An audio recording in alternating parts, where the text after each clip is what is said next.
My name is Walter. And 3 winters ago, a stranger at my door changed everything.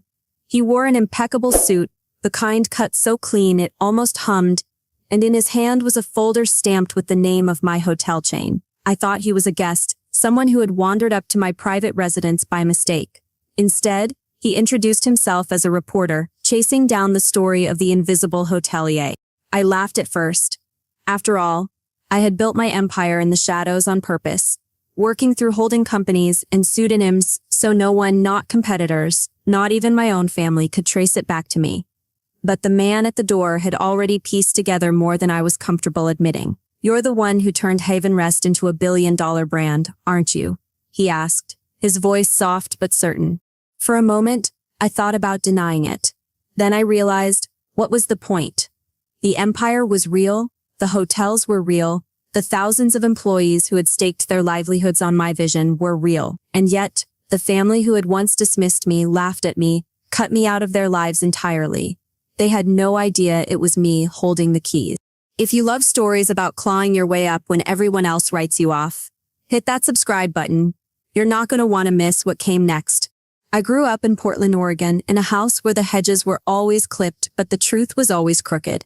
My parents, Victor and Elaine, raised us in a world obsessed with appearances. Dad simmered with resentment after his failed attempt at running an inn, his bitterness infecting every conversation.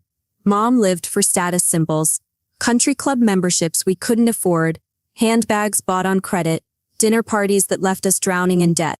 My siblings played their roles perfectly. Lance, my brother, was the golden child, lazy, reckless, but adored. Sophie, my sister, was my mother's mirror image, beautiful, obedient, destined to marry rich. And me? I was the odd one out. The kid running a mock hotel out of her bedroom, designing menus for stuffed animals, charging them for window views and pillow counts. I turned a lemonade stand into a 3-flavor, loyalty punch card operation that cleared $300 one summer. At 14, I launched a lawn care business with hired help, routes mapped out like a general plotting a campaign. Each time I thought my parents might finally see me. Instead, my father called it playtime. My mother pursed her lips and asked what the neighbors would think. By high school, I stopped trying to fit their mold. While Sophie went to dances and Lance basked in undeserved praise, I scrubbed toilets and made beds at a local hotel, learning the industry from the ground up. My parents were mortified. "What will people say?" my mother hissed. But I didn't care. I wasn't chasing appearances. I was chasing something real. When it came time for college, they expected me to choose a small liberal arts school and hunt for a husband. Instead, I chose hospitality management at Lakehurst University. They cut me off financially without hesitation. I worked 3 jobs, lived on instant noodles, and built my future one shift at a time. Graduation should have been a triumph. I had honors, job offers, professors who believed in me. But sitting alone in that sea of families, I felt the ache of being invisible. It hardened into resolve. I would build something so undeniable that even those who had dismissed me would have to see. The job I chose was the least glamorous, Markley Properties, a failing boutique chain. Within months, I caught the eye of Rose McAllister, a manager who tested me with every filthy, sleepless task imaginable, until I proved I had the instincts. When I transformed one floor of a hotel with simple, personal touches, charging stations, local art, handwritten notes, guests began requesting Adrian's floor by name. Soon I was director of guest experience for the entire chain. But fixing someone else's broken company wasn't enough. I wanted my own, so when I scraped together funding for a rundown motel in Newark, I poured myself into it. Swinging hammers by day, sketching business plans by night.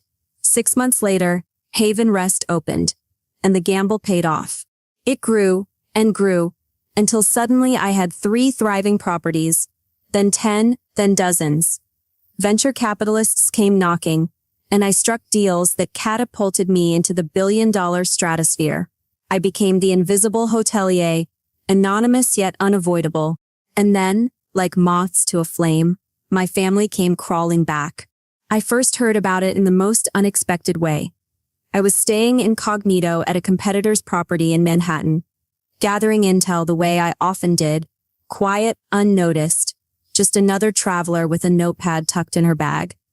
At the bar, I overheard the general manager complaining to a colleague. "Some guy named Victor Cole keeps calling my office," he said with a sigh. "Claims he's best friends with the CEO of Cole Hospitality, says they're family. He's begging for an invitation to the Crown Summit." I froze, the ice in my glass melting untouched.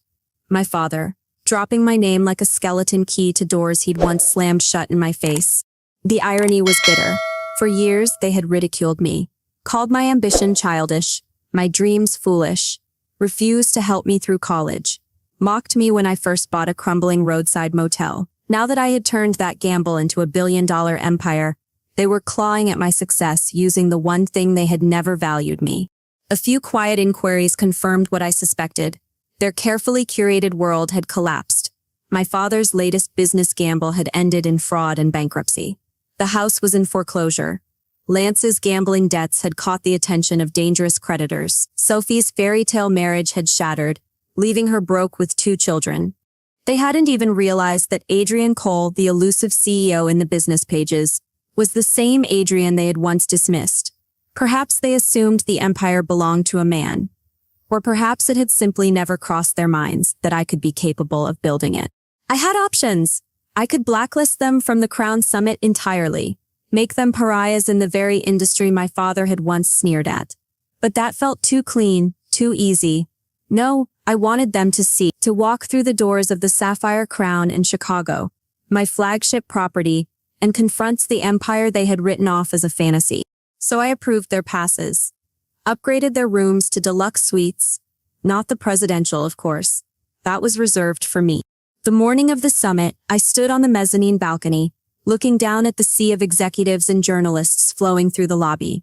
At 10:15 sharp, I saw them, my parents dragging too many bags, Lance pale and bloated, Sophie brittle but beautiful in a dress a season too old. They approached the front desk with the same false confidence they'd worn all my life. "Cole party, checking in," my father announced, puffing his chest. "We're personal guests of Adrian Cole." The receptionist, trained by me to handle difficult VIPs with grace, smiled politely. "Welcome, Mr. Cole. 4 deluxe king rooms. The presidential suite is reserved for our keynote speaker." Their faces tightened. My mother leaned in with false sweetness. "Call your manager, dear. We wouldn't want any unpleasantness."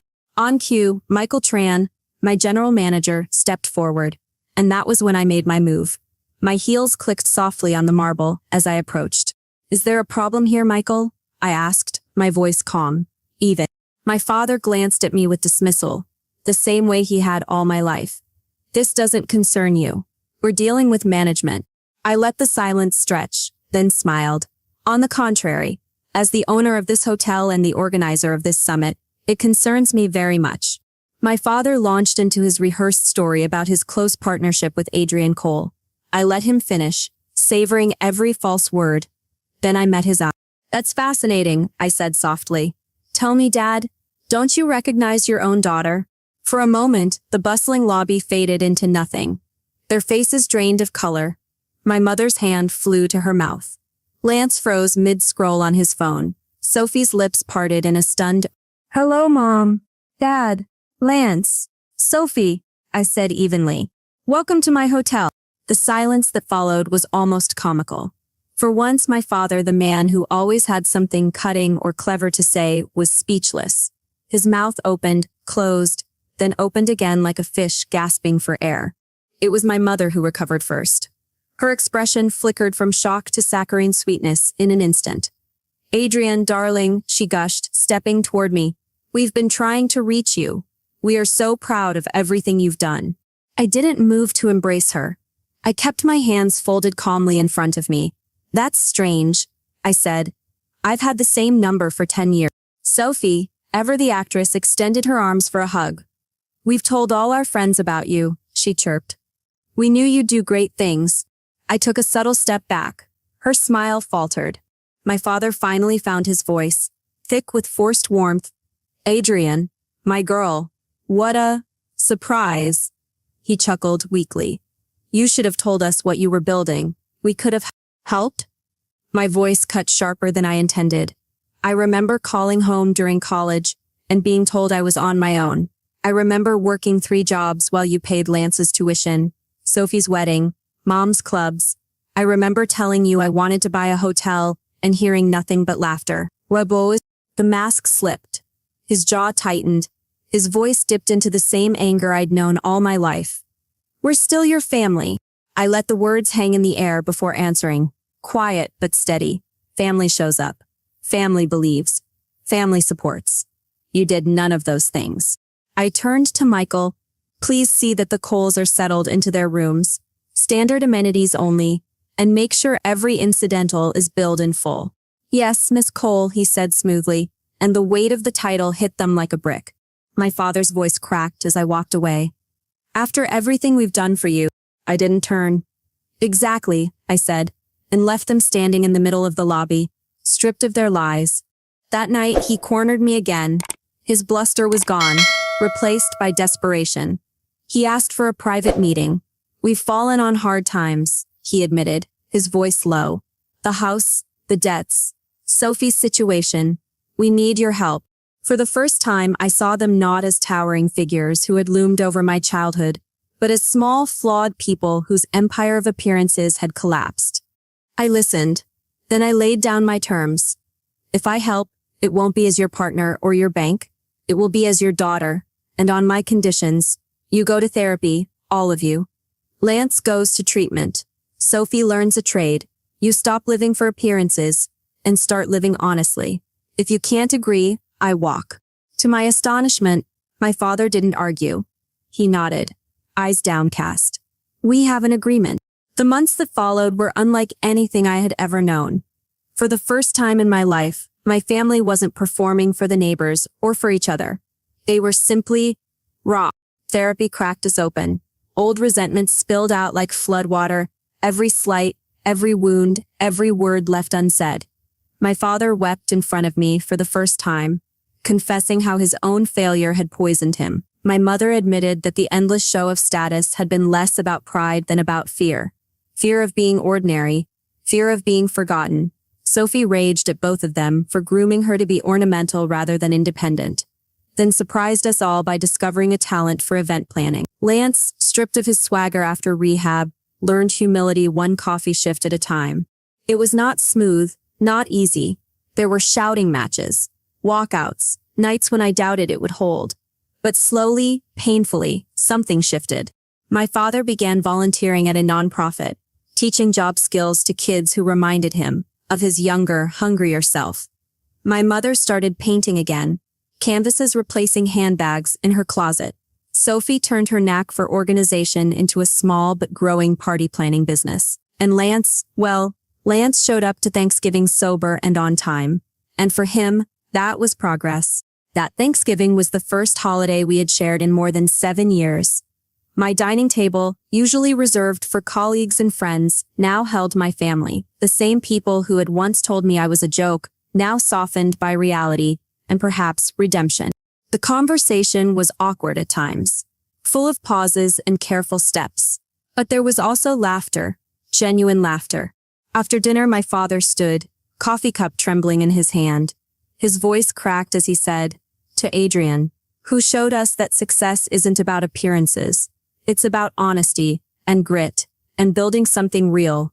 You gave us a second chance we didn't deserve. I raised my own cup. To growth, I said, and to the courage it takes to start over, whether it's a business or a family. As I looked around that table, I realized something profound. My empire wasn't the skyscrapers with my hotel's names etched in glass, or the billion-dollar deals I had signed. My empire was this, the strength to have stood alone, the will to build something from nothing, and the wisdom to open the door again, not on their terms but on mine.